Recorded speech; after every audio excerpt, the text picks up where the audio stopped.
Hello, everyone, and welcome to today's free webinar session on fundraising everywhere. So we are getting ready to welcome Becky Slack to the pre-recorded session that she ran for the recent conference. My little boy is just making an appearance. If you were here for yesterday's free training session as well, you would have met Max. So he's here again today. Here he is. There he is. He's hiding. So what we wanted to do to warm up, ready for next week's epic conference, was just show you what to expect. You know, there's quite a lot of virtual meetings and trainings and sessions and things like that out there at the moment. But the beauty of fundraising everywhere is that it's live hosted. So even if our speakers aren't able to make it on to deliver the session live, they are available in the comments throughout the session. And Becky will be with us in 45 minutes as well to answer your questions live. This session was featured, as I say, in last month's download library for the COVID conference that we ran. And it's a really important topic. When I was a fundraising manager for the British Heart Foundation, I found that working with the media was one of my one of the most challenging parts of my role. The media, it's quite hard to build relationships. Obviously, their role is changing. You know, they find a lot of their content on social media. They're less desk-based than they were. And this session for me was such an eye-opener of not only how we can, make our story stand out, but just help it cut through the noise and actually give journalists the information that they want to receive. But anyway, that's enough about me. So I'm going to hand it over to Becky now, who is going to lead the session. And as I say, stick around at the end because myself and Becky will be here to answer any questions that you might have about this live. And of course, I'm going to be giving you a discount code as well for next week's conference. If you're a small charity, you can come for free anyway. So it's fine. Go ahead and book your place. If you are not a small charity, you will get a discount code later and it will get you access to over 50 hours worth of fundraising expert-led content that will help you power through to fundraising in a post-pandemic world. So I'm going to hand over now to Becky with her session, and just a little bit of introduction about Becky, just so you know who you're listening to. She's an experienced journalist, fundraiser, and PR consultant with 20 years experience in media and communications. She's worked with a range of consumer and specialist media, and she is now the managing director of Slack Communications. She's worked with organizations large and small, helping them communicate with their target audiences nationally and internationally. And just because she wasn't busy enough, she's also the author of Effective Media Relations for Charities: What Journalists Want and How to Deliver It. So over now to Becky to lead this session.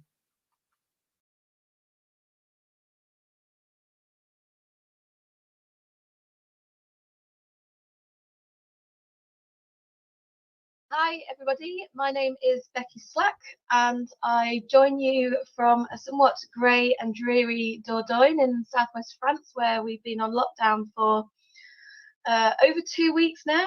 I lose track of time, it's all started to merge into one. I hope that you're all well and staying safe and healthy. Thank you very much for joining me on this session today. We're going to be looking at working with the media, 7 steps to PR success during the coronavirus crisis. Just to give you a bit of background about who I am and my expertise in this area, I've worked in the media industry for about 20 years now. I've worked as a journalist for print and digital and broadcast media across mainstream national titles such as The Independent, New Statesman, Guardian, Evening Standard, and some women's lifestyle magazines, and also for some specialist media. So I used to be editor of a magazine called Professional Fundraising, which is now known as Fundraising. I worked for Charity Times and I freelance for those titles at the moment as well. I also work as a PR consultant through my business Slack Communications, and we work with charities and other mission-led social entrepreneurs, helping them communicate. So I can see things from both sides, and it's that experience that I'm hoping to share with you today. So what are we going to be looking at? We've only got half an hour and there's quite a lot to get through. It might be a little bit rushed. If any of it you don't understand or you would like extra clarification on, please get in touch with me and let me know, because I'm more than happy to chat things over. So we're going to be looking at what is the media, what do you need to know about them to understand them, understanding your own audience, which is really important, what makes a story, how to test your story to get a sense of how successful it's likely to be, photography, which is really important, the pitch, very important too, and why perseverance is everything in this game.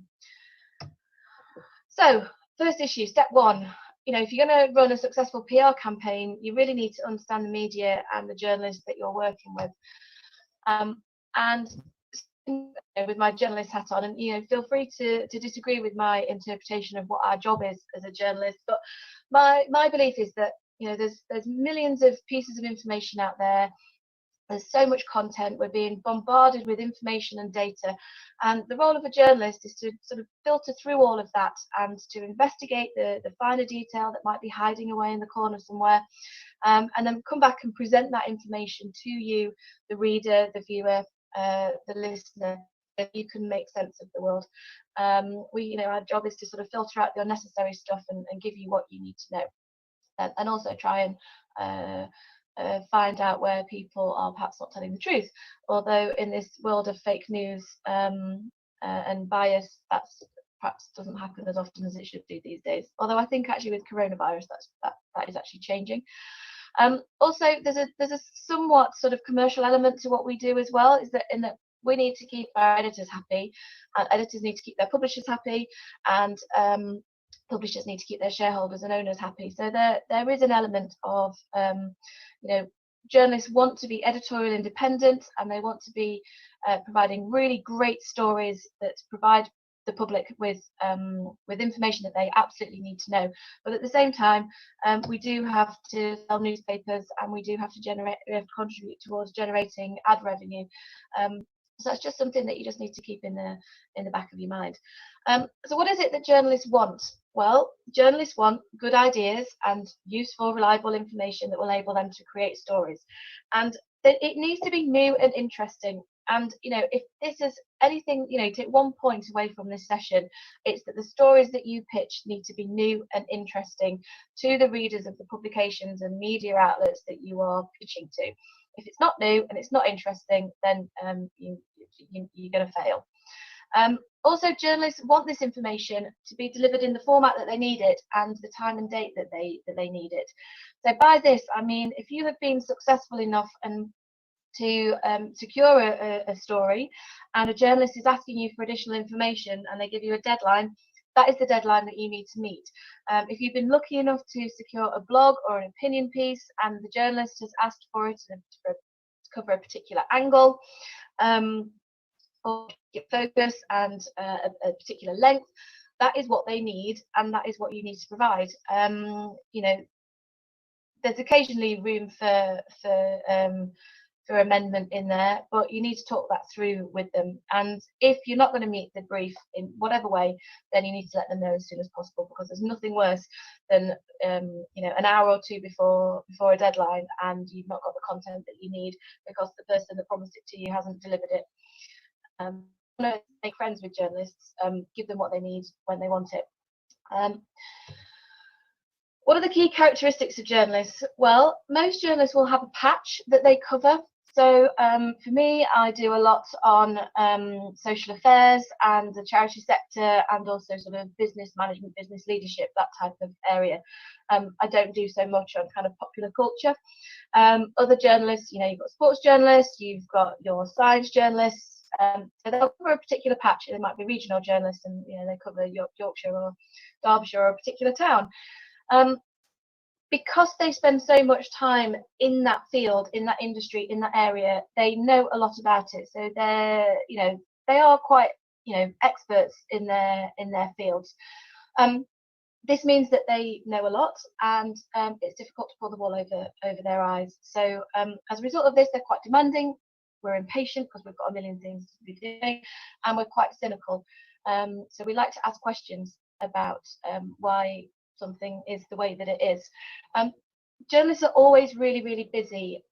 Cuts to editorial teams mean that there's never enough staff to go around, and everybody's got a million pieces of content to produce and stories to write. My friend who used to work at the Metro, just to give you an example of how busy journalists are, in an 8-hour shift, she would have to turn out between 8 and 12 stories. So, that's less than an hour per story. That doesn't give you much time to be going out and sniffing around for stories or getting on the phone and checking things out and interviewing people. So it's really important that you bear that in mind and make sure that you send journalists what it is that they need, because they just won't have the time to fill in the gaps. And also, at the moment, I think it's really important that you take into consideration that, journalists are people too, although it can sometimes not seem that way. And we're also dealing with the same emotions that you are about coronavirus and the impact that it's going to have on our lives and on our families and on our work. So there's that extra sort of heightened emotion at the moment that should be taken into consideration. So that's the media. What is it about your audience? So as a journalist, when you're writing a story, the thing that you're thinking about is, why is this going to be interesting to my readers or to my viewers? What is it about this story that will grab their attention? What does it give them that they want or need? And also, what do they already know? Can I provide any information to them that's going to enhance their knowledge and their understanding of this particular subject? Because of that, because my audience, the journalist audience, is among my top priorities, that means you need to be thinking about audience too. A bit of an overview of how different audiences might require different information about the same topic. So we've got the Daily Mail. We all know sort of what type of people, the political leanings that the Daily Mail has. Their focus is very public, consumer facing.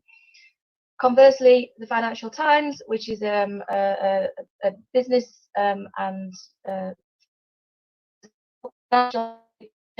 that's taken a much more business and financial approach to coronavirus, looking at how it's affecting the markets and what it's doing for the economy. And then another example, Yorkshire Post, they're interested in how coronavirus is affecting Yorkshire as a region and what impact it's having both on the economy and on the people. Likewise, women's lifestyle magazines, I was wondering how Vogue might be approaching virus. What's fashion got to do with a life-threatening illness? But what they've done is they've looked at how fashion brands are responding to the virus. So there's a story about Burberry using its Yorkshire factory to make hospital gowns instead of trench coats. They've also looked at the clothes that you might want to wear when you're working from home. So they've managed to find a very fashion-focused angle to the coronavirus issue. Good Housekeeping is much more sort of family and sort of home and sort of lifestyle publication. They've looked at how to deep clean your house, how to talk to children about coronavirus. So sort of 5 publications there, one subject, coronavirus, but 5 completely different ways of tailoring that information specifically for the audience in question. And so for you as charities, that's what you need to be thinking about. You need to think about which media do your audiences read. How can you present information about your work that's very specific to that publication and their audience and their audience wants and needs. And of course, I shouldn't forget to mention specialist media, which again, if you're healthcare charities or education charities and just charities in general, what's going on in your world that could be used by specialist media, because they're also looking for stories about how this situation is impacting on their particular sectors. So loads of opportunity. So these are the questions you need to ask yourself. What does my audience want and need? What does my audience already know? And what's going to be of interest to my audience? And then specifically, which media do they read, watch, share? And what sort of stories are those media publishing? And can we provide something similar, new, or different? And I just wanted to share this very briefly. This is some data by Censuswide, which is an organisation similar to YouGov. They do research that's turned into news stories. And I just wanted to point out that 50% of people are reading local news now, which is much more than what they normally do. That statistic is much higher. So just a note and a piece of advice for people to really, don't forget about local news in this, because their readership figures are going to be much higher at the moment as people are desperate for information about what's happening in their local area. So what is it that makes a story? There's lots of different aspects to stories. I think the four that are most important for you right now are news value, a human interest, evidence, and opinion. And I'm just going to talk through each of these areas just briefly, and then give you some examples. So news value, this is about what journalists are looking for when they choose a story. Now, clearly, news, the clue is in the title, it has to be new. So something that happened a week ago, 2 weeks ago is, that's too old, that's irrelevant now. What they want is information that's happening about stuff that's happening right now, excuse me, or stuff that's going to happen in the future that they can get a lead on. They're also looking for something that's a little bit different. They don't want the same old stuff going out time and time again. So, for example, dog bites man, that's not a story. Man bites dog is. So think about what it is that you're doing that offers a slightly unique and unusual aspect to the situation that we live in at the moment. Size is important. So by size, we're talking about the number of people involved, the amount of money, the size of the organisation. For small charities, this can be a bit of a challenge, but you could focus on the impact, the big difference that you're making, or you could look at working together with other organisations who are experiencing similar things to you and have got similar stories to share, to help sort of add extra weight to your own story. And location is also really important. So journalists like stories that relate to the lives of their readers. So this is particularly important, obviously, for regional media, but it's also important for national media too. So think about what's going on and where it's happening. Human interest. This is essential all year round, all the time, coronavirus or not, but it's even more so now. And charities, you work with people all the time. You exist to support people and local communities. So you have got a wealth of opportunity inside your organisations and the stories of the work that you do here. So people really like to know about people. It's what drives us. It's why magazines like OK and Chat and Hello are so popular. It's why journalists like to put human case studies at the centre of stories. So, but the challenge with this is that journalists do like to speak to people, and they like to speak to your beneficiaries and your case studies. So if you're going to offer a case study to a journalist, please, where possible, try and make sure that it's on the record and that the journalist can speak to that individual themselves. Obviously not face to face at the moment, but over Skype or Zoom or over the phone, whatever. But that access is normally really important. Evidence. So we have been living in a world of fake news, and I think actually I've seen since the coronavirus crisis there's been more emphasis on evidence and hard data and facts. And people are trying very hard not to get sucked in by the fake news. There's a really great article on Press Gazette actually today, the 31st, about fake news and how journalists are working really hard to combat that. So factual information is really important for trust, and charities really need people to maintain trust and confidence in their work. So make sure that what you're putting out there is true, and that you can provide the evidence for that. That will go a long way in helping build credibility and your authority as an organisation. It's all very well you saying that you think something, but make sure that you can back that up. And then the other thing is opinion. Again, the clue is in the title. You need to be opinionated with an opinion piece. You can't play it safe, it'll be boring. Everyone's got an opinion on something. What is it that you're saying that is more interesting and important than the next person?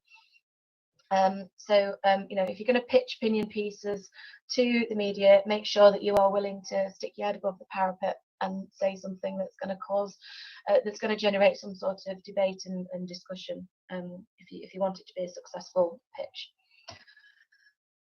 Examples as to charities and sort of the sort of causal areas that you're working in and the coverage that they've been receiving.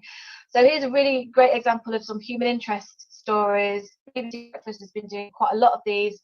So we've got an example here of Marcus Rashford, who is working with FareShare to get food to children who usually rely on free school meals. So the human interest element here is the children who usually rely on free school meals, but also the fact that you've got a famous footballer. Excuse me. That's one thing that that element of fame and celebrity is an extra selling point to a story. But also, this is a story about children and their stories. So that's a really nice example. The other example here is about people who are homeless and how they are being impacted by the pandemic. Again, people are at the centre of that story. Journalists at the moment are really interested in how coronavirus is affecting people. So the more stories you can give them about people and the different ways in which they're being affected, the better. An example of a slightly unique take to a story is images of London Zoo under lockdown. Generally, I've been a bit flippant by sort of putting "and cute" in brackets, but generally speaking, anything with pictures of animals and kids does quite well. So there's a story here about the behind-the-scenes pictures of keepers caring for animals that London Zoo have released as part of a public appeal for support. Now, had the charity just put out we need more money, that doesn't really kind of pass the so what test. It's like, yes, so everybody else's charity needs money, but the fact that they've got these really cute pictures of penguins and other animals, that added something slightly more unique and also very shareable. Journalists are looking for stories that are going to get shared on Twitter and on Facebook, and everybody loves sharing pictures of cute animals. It's just the way that it is. Here's a story about a man who decided he was supposed to be running the marathon, and obviously he's now on lockdown, didn't want his months of training to go to waste, so he's run a marathon around his garden. I know that lots of organisations are having to rethink their events and fundraising events. So, are there unique and interesting and fun ways in which your fundraisers are and your volunteers are changing their to accommodate down, and can you turn that into a story? That's quite a nice piece here, and again, human interest because there's a person at the centre of it. Here's something about scale, and also the fact that a bunch of charities have come together to create this story. One charity struggling, is vaguely interesting. It's not as interesting as lots and lots of charities struggling. So coming together in this way to create this type of story has paid dividends. It's been all over the media. It was on Radio 4 the other morning as well, in lots of different ways. So this is a really good example of what happens when organisations and the sector comes together to create a story. And off the back of that story, quite often features and opinion pieces will, you get ideas for features and opinion pieces off the back of hard news stories. So here's Gemma Peters from the blood cancer charity talking about how charities keep people alive and well, and how we need government help too. So it links to the piece that I just showed you, talking about the impact of coronavirus on charities. So are there other news stories that are out there that you have an opinion on, that you can pitch to to that media. And again, there's coronavirus is a huge issue, but there's lots of sub issues within this story. Are there any that relate to your work that you can contribute quotes and comments and case studies towards? So this is an example of the UK abortion rules being welcomed by experts. It was run in The Guardian and features various comments and information about the services from various charities. And example of a local news story. So this is a story about Teddy Berryman, who needed £15,000 to buy some equipment to help him walk, and the coronavirus pandemic has forced his family to cancel. A story about this in the hope that people would donate anyway. So, what impact is coronavirus having on your beneficiaries, and can you link that into the stories that are going on in the local media? So, you think you've got a story. How do you know whether it's going to be successful or not? Well, the first thing to do is to think about what are the potential headlines that your story might generate. And if you can't find anything that's interesting or newsworthy from it, then your story probably isn't interesting or newsworthy. So you might need to go back to the drawing board. If you think you've got a decent headline, then have a look at the media that you want to pitch it to. Has the story already been covered? If so, what are you saying that is new or different? And actually, on the subject of case studies, one of the things that we find, so we work with some small charities that work with children who are poorly. And what we find is that the national media, if a family has already been covered by one of their competitor titles, they're unlikely to want to run the same story. Whereas local media are less insistent on an exclusive. So it's worth thinking about, if you've got a bank of case studies, which are your strongest and which do you think would be most relevant for national media, and then saving those to make sure that you get the biggest bang for your case study, so to speak. Also, you need to be paying attention to the media that you're pitching to. Have they covered similar stories? If they've not, then chances are, they might not actually be interested in yours. And then really, really important, and this comes back to what I mentioned at the start of this session, is can you actually deliver all that you promise in terms of the statistics and the opinion and the case studies, etc. There's nothing worse than working with an organisation, whether it's a charity or other, and they say, yes, and we've got stats on this, and we can give you that, and we can get you an interview with this person, and then it doesn't happen because you kind of, hang a story around what's promised, and when that isn't delivered, it's very disappointing and frustrating. So if you want journalists to stay friends with you and to keep coming to you and working with you, then make sure you actually deliver what you promise. So I just want to talk very quickly about photos.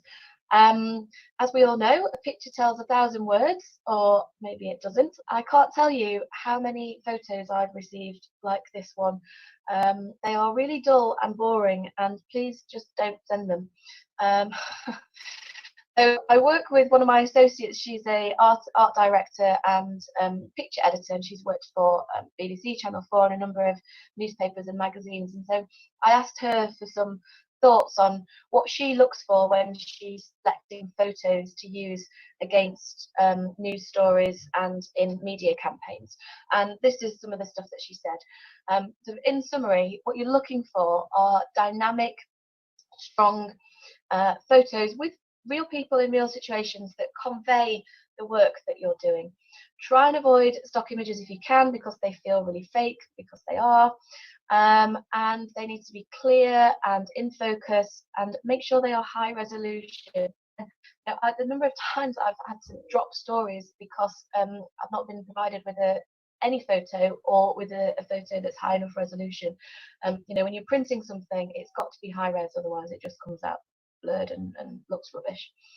And then also point 8 down here, I said don't forget video. So we were working on a campaign that was going to require video footage, which obviously has had to be cancelled now. We're looking at ways of using Skype and Zoom and other online communications tools to record some interviews that we think that journalists are actually going to be interested in running on their websites. So is there a way of bringing the audience to the home of your beneficiaries through the use of online communications tools like Skype and Zoom? So worth thinking about. The pitch, the all-important pitch. There's quite a lot of stuff that's important during a pitch, which we don't have time for here. But again, this is one of the things that I'm happy to share with you outside of this session. I've got some top tips for pitching, and also top tips for identifying stories. So what is it that makes a story? So if you want those, let me know, and I'll send them over. So should you pitch at all? And just to say that I spoke to quite a few of my journalist contacts and PR contacts to sort of get a sense of what I should be including in this, because it's very different across different organisations and different media. And quite a lot of people have been asking, should you pitch at all? Because this is a kind of unprecedented situation.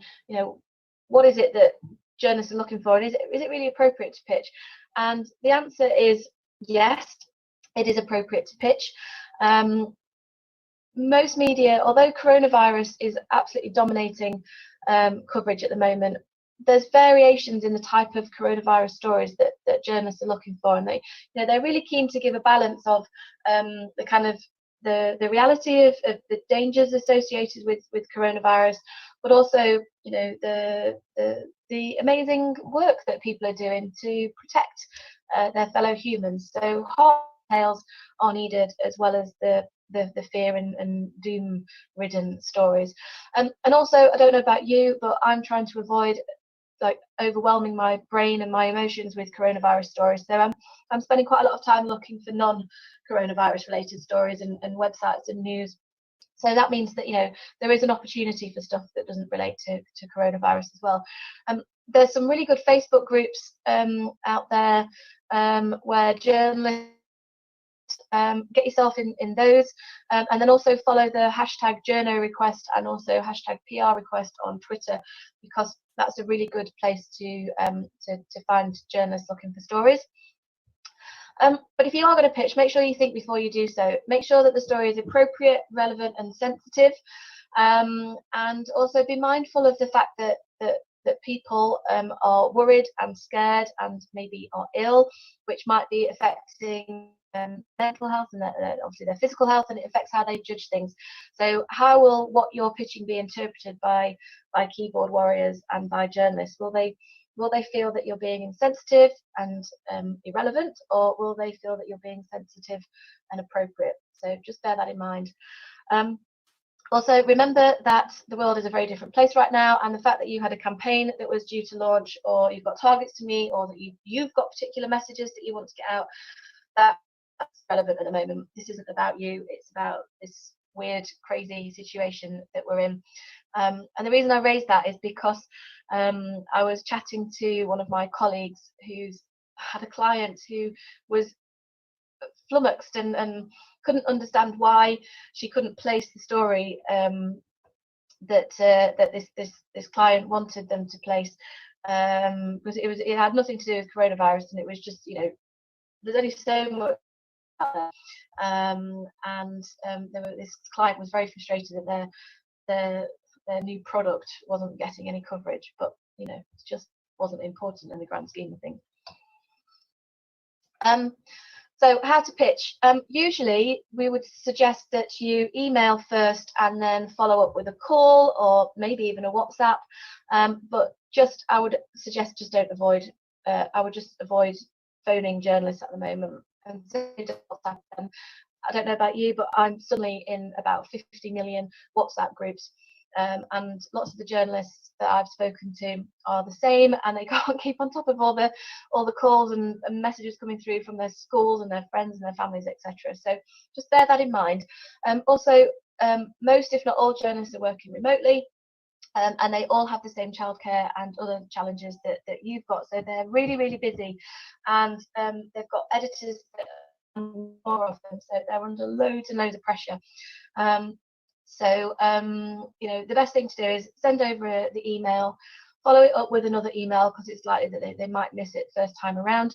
In fact, actually, there was some research a few months ago by one of the sort of PR databases that showed that it was the second and third emails that you send that result in pickup, not always the first, so it's worth bearing in mind. And be available. Kind of normal working hours don't, particularly because lots of people are having to homeschool around work. So emails and calls and things, are certainly from my experience, are coming through at completely random times of day and even night. So try and make yourself available so that you can accommodate these weird working hours that everybody's keeping at the moment. And you know, that leads into point 5, which is about lead times. So daily print publications are going to press much earlier. Everyone's loads of pressure, no one's commuting, and people are holding weird hours. So you know, get stories out as soon as possible to have the best chance of them being picked up. I think brand purpose. I mean, now really, I mean, this was a comment that was made by Jane Hamilton in this piece that you can see the link at the bottom of the slide on LinkedIn. She writes about companies and their products and services. So you know, brand purpose is for them because corporates don't want to be seen to be profiteering from this situation. But you know, for you as charities, purpose is, you know, that's why you exist. You have a purpose. So this is a real prime opportunity for you to show what it is that you are doing and what your beneficiaries are doing and your supporters are doing to help the nation. Like, I can't emphasize this opportunity enough for you. And as I've said it before, if you're small and you haven't got many resources, or you think your stories would have more weight if you join forces with others, then please do. Okay, so perseverance. It's really important not to be disheartened if you fail first time. If you send a press release out and it doesn't get picked up, there's many reasons why that may happen, and these reasons are perhaps even more emphasized at the moment. So the reason why your story might not get used are that it's not a story, and that it doesn't actually meet the needs of the audience in question, or that there's just more interesting stuff out there. You know, I get sent quite a lot of very boring, dull press releases. So you know, make sure that, you know, again, the point that I made right at the very beginning, your story needs to be new and it needs to be interesting. It could be that somebody just beat you to it and that the issue was covered quite recently, so the journalist doesn't want to cover it again. Maybe that means all of the news gets binned. I mean, this story is twisting and turning, and there are news and developments and government announcements all the time. And journalists and editors are having to make decisions about which should get prominence, and they've only got so much space. And so sometimes it means that, you know, even if you've got a really good story, if something else happens that is more important, then all of the news is going to get binned. It's not a slight against you, it's just the way that it is. It could be that they've not seen the email. I mean, I get sent somewhere between 100 and 200 emails a day. It's impossible to keep on top of my inbox, and I don't get to see them all at the time. So hence why resending can be very helpful. Or, you know, the journalist just doesn't have time to cover it. Thinking back to my friend who worked at the Metro, and she had between 8 and 12 stories to cover in a day. You know, if you're story 13, then, you know, you're just out of luck, just because there's simply not enough time. And again, you know, as we've mentioned, image, really important to have good images. I've been stories in the past because I haven't been a photo, and it's been it's been really important as a picture. So, you know, don't let it get you down. Keep persevering.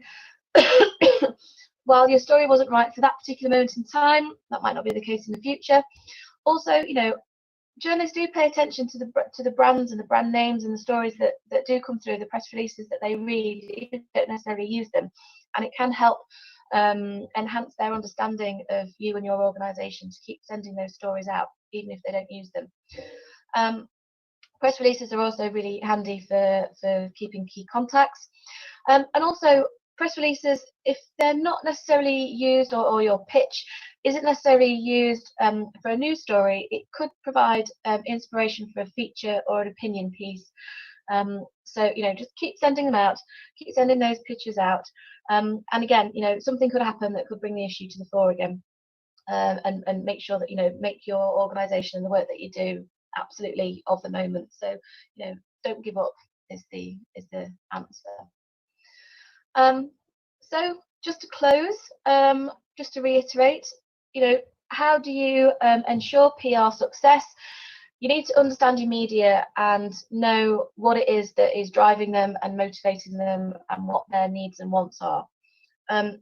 Think audience, what is it that your audience needs to know? What is it that the journalists and the editors and the publications and the media's audience wants and needs?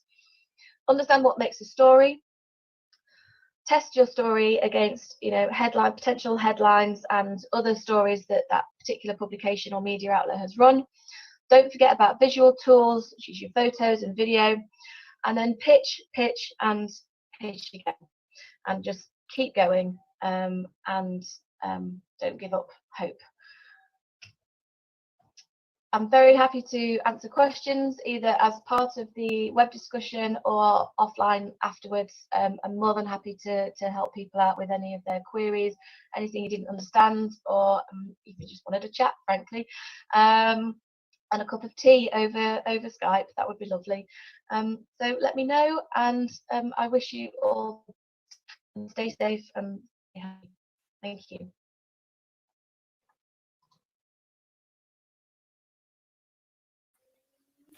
Thank you so much to Becky for that amazing session. I know I definitely learned something there, and I wish that I'd had that session like 6 years ago when I was trying to work with journalists. So really appreciate it. We hope that you who have joined us this afternoon have taken a lot from that session as well. Becky is here. I'm about to bring her on live. But also, if you have any questions, use that chat box underneath the video so that you can ask them. And of course, Becky's contact details are on there if you wanted to get in touch with our one-on-one. So I'm going to introduce now Becky to the live stream. Hi, welcome. Hi. Hello, hey, how are you doing? I'm all right, thank you so much. So it was a while ago since you recorded that session for the COVID conference. It was early April, I think it was. Yeah, I think it was not long after we'd gone into lockdown. God, which feels like about a year ago, doesn't it? Time has become totally distorted. I don't know where, like a week suddenly disappears, and I'm like, where's that week gone? It's kind of crazy. It'll have been, I think it's day 55 for me, because I'm in France, and so we went into lockdown a bit earlier than you. But then we're coming but then we're coming out slightly next week. As of Monday, they're going to start lifting the restrictions for us, so I might be able to have a socially distanced glass of wine with a neighbour outside, if we're lucky. Oh, bless you. Well, which will be nice. Yeah, thank you. And you. Thank you. I think we might be a bit behind. I think they've got a strategy with the whole getting our hopes up thing, and then as you'll know, from working in the media side, I think there's definitely a reason behind why they're doing all of that, but we'll see. I have thoughts on that. That's probably not relevant for this conversation. Let's chat after. But yeah, anyone that's watching in the UK, don't get your hopes up. I don't think we're going to see that much of a change from Monday. No. Have you seen a shift in the stories that have featured in the press, like in the thick of the lockdown, in terms of charities and what kind of stories are actually getting visibility at the moment? Yeah, so I've just judged the Press Gazette Excellence in Journalism Awards for coronavirus reporting. And I judged the exclusive category, and I read 119 different articles on coronavirus, which I never want to have to do ever again. I'm kind of completely coronavirus out. And I would say that there was a real mixture of science-led, data-led, evidence-based content that was all about informing the public. And that sort of stuff was really important. And there was quite a lot of, you know, comment from different charities featuring there. And then there was the content of individual stories of either pain and suffering and people who had passed away or had experienced COVID in some way or another, or frontline staff. And that's where I think a lot of charities have got a real opportunity, actually, is because those that are working on the front line who can provide that extra angle to something. We've heard a lot from nurses and from doctors and from people in care homes. Who else is working out on the front line that's got a really interesting and emotive story to add? And I was actually, I was sort of listening back to the webinar, and my comments about fake news and journalists trying really hard to kind of combat that. And I think it's true. And looking at the content that was submitted for the Press Gazette Awards, there was some really, really excellent reporting going on there, where it was completely factually driven information. The challenge is that there's also a whole load of rubbish out there, and it's difficult for the public to see the difference between what's proper journalism and what's created by troll farms in the Philippines or in Russia or wherever it may be. So yeah, because I was listening back to my comments, and I thought, I bet you if people are watching this, they're going to be going, what a load of rubbish is she talking? There's loads of fake news out there, which there is. But I think from a journalistic point of view, there are lots of journalists working really, really hard to make sure that the stuff they're presenting is factually accurate. And again, that's where charities can come in. You know, if they've got data, if they've got those real life experiences, and they can provide the evidence of what's actually happening out there in the real world, that's a really good opportunity for charities to take advantage of. Yeah, that's a fair point, actually. Slightly off topic, but for anyone who is watching, I mean, sometimes when you read a story and it's obvious that it's fake news, but how can people differentiate and look for the clues? Like, what are the telltale signs when sometimes it's quite hard to know for certain? Yeah, it's really difficult. I always look for, if people are talking about evidence and facts and data and statistics, I always try and look for the source. So if they've said that there's all these people that are dying, or this has happened, or this is one of the outcomes of treatment, or whatever it might be, I always have a look and see whether that's actually true or not, and see if I can actually get to the source. Because there is a whole load of people peddling all kinds of myths out there at the moment. The other thing as well is to bear in mind the use of adjectives. So if people start putting in descriptive words, it was shocking, it was horrendous, all that kind of stuff, that's their opinion, and they're probably saying that kind of thing to drive more traffic and to get more clicks. So bear in mind how things are being framed. If it's being framed as really sensationalist and shocking, then they're probably doing that for a reason, and I would try and qualify whatever it is they're saying from another source, just to verify it. Cool. And thank you for that. That's really good, very helpful. And there's a few people I'll probably send that clip on to. You covered a bit around journalists and just obviously the challenges that they're facing at the moment. You wouldn't have caught the beginning of the webinar, but my little boy was just like here, and then persisted to just make noise constantly. He's been quiet all day, and then the second I hit go live, he's just like, I'm gonna get in this tent and like throw it around the sitting room. So yeah, obviously. So yeah, so I appreciate that journalists are like navigating this whole different world now. Obviously you need to give the story to the right person, because obviously everyone has like the different areas of journalism which they'll look after. How do you find that person? Where's the best place to look? So let's just say, you know, I work for a hospice, and I have a story about somebody who's been at the hospice, and you know, it's related to their family. How then can I go, right, who's the best person to send this story to? Yeah, so if it's a hospice, then local media is probably going to be your main priority. So you want to be looking at the local media, at the websites, well, probably not the print copies so much anymore, but look at the websites and see who's writing similar stories. and then try and get in touch with them either via email or via Twitter. Twitter's a really good way to start chatting with journalists, because we're all on our phones all the time. And to be honest, I find it easy. Personally, I find it easier to respond to tweets than I do keeping on top of my inbox, because my inbox is hideous. I mean, particularly when I've got a lot of editorial projects going on, I can be getting up to 250 emails a day.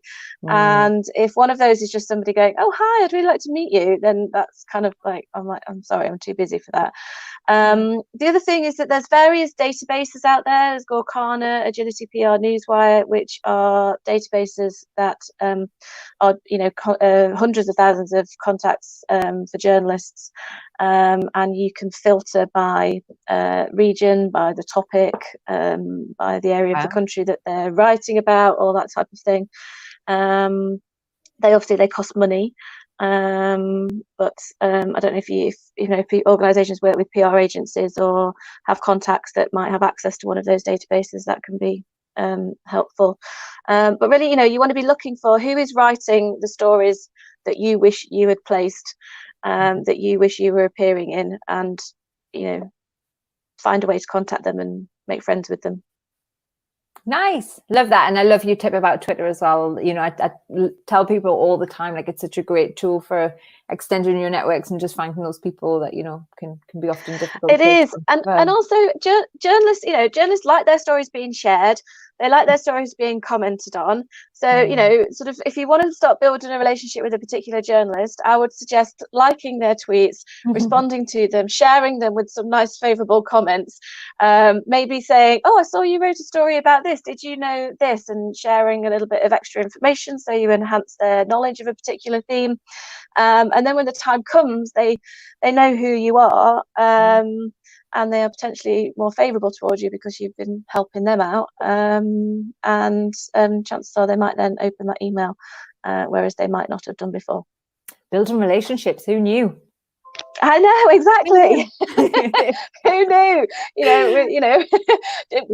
Working with journalists is very much the same as working with donors. It's about getting to know them, understanding them, meeting their needs, treating them with respect. And if you work with them, then thanking them afterwards, because we've done you a favour in many ways, and likewise you've done us a favour. So it's we should be also thanking you for the content that you give us and the ideas that we give you. So it's that two-way relationship, much is the same way as when you're fundraising. And I should probably say thank you to you as well. So Becky found out that this was being done through Twitter, actually. And when I was like, "Oh, actually, do you want to come on and chat and say hi?" And yeah, I really appreciate it, because that was literally 2 hours ago. So you look amazing. Thank you.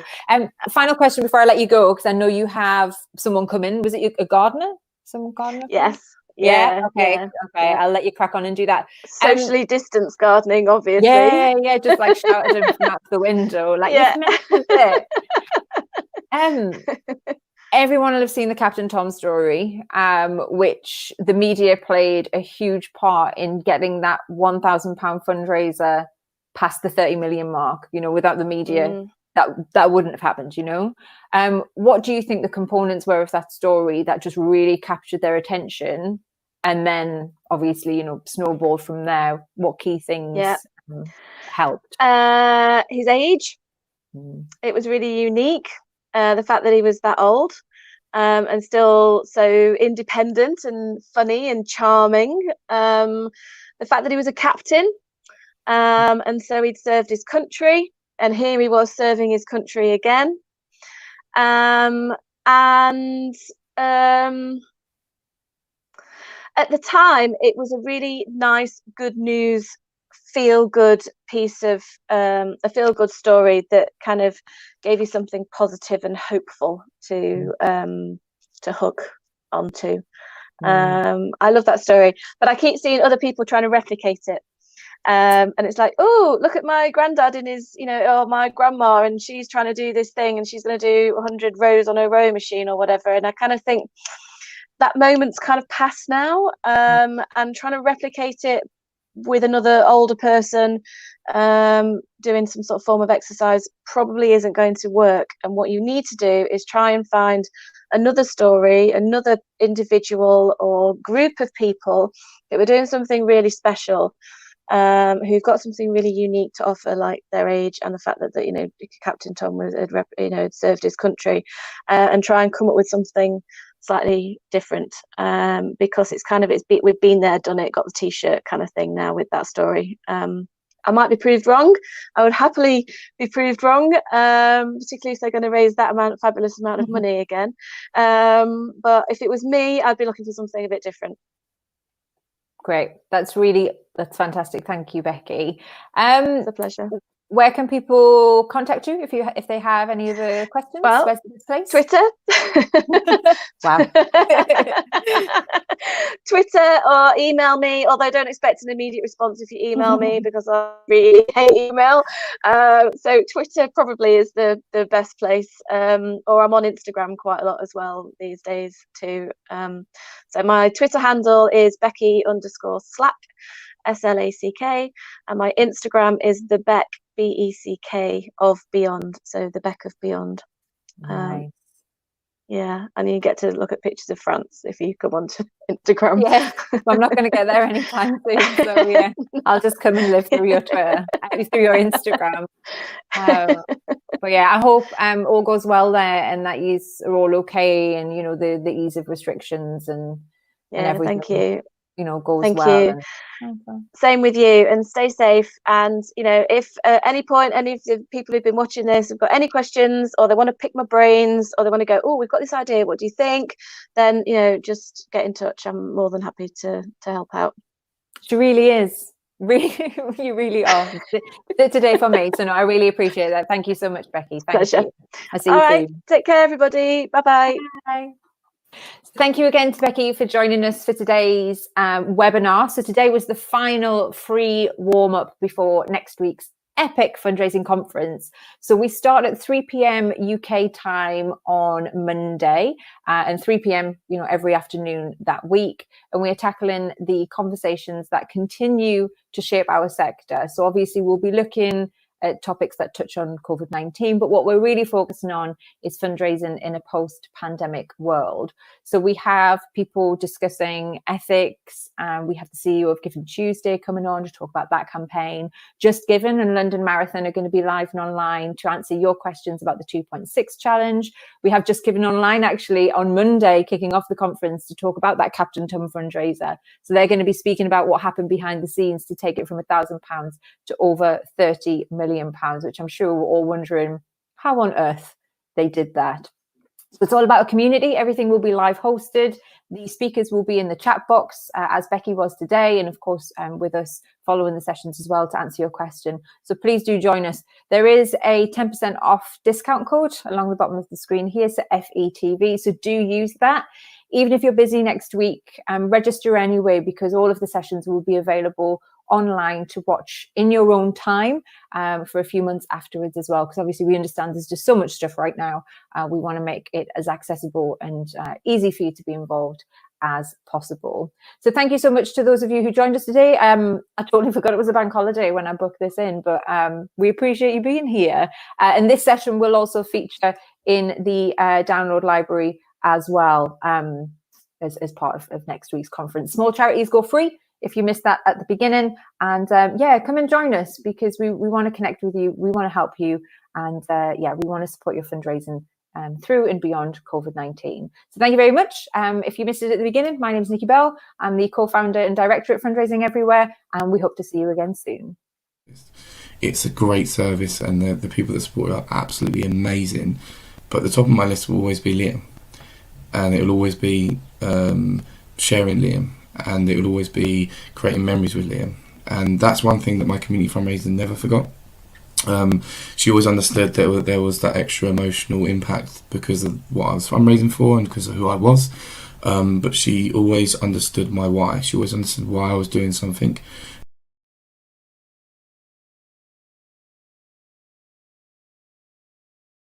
What I wish I'd known when I first started fundraising. What I wish I'd known. Something that we wish we knew when we first started out. What we wish we'd known. One thing I wished I'd learned when I raised my first dollar for nature in 1969.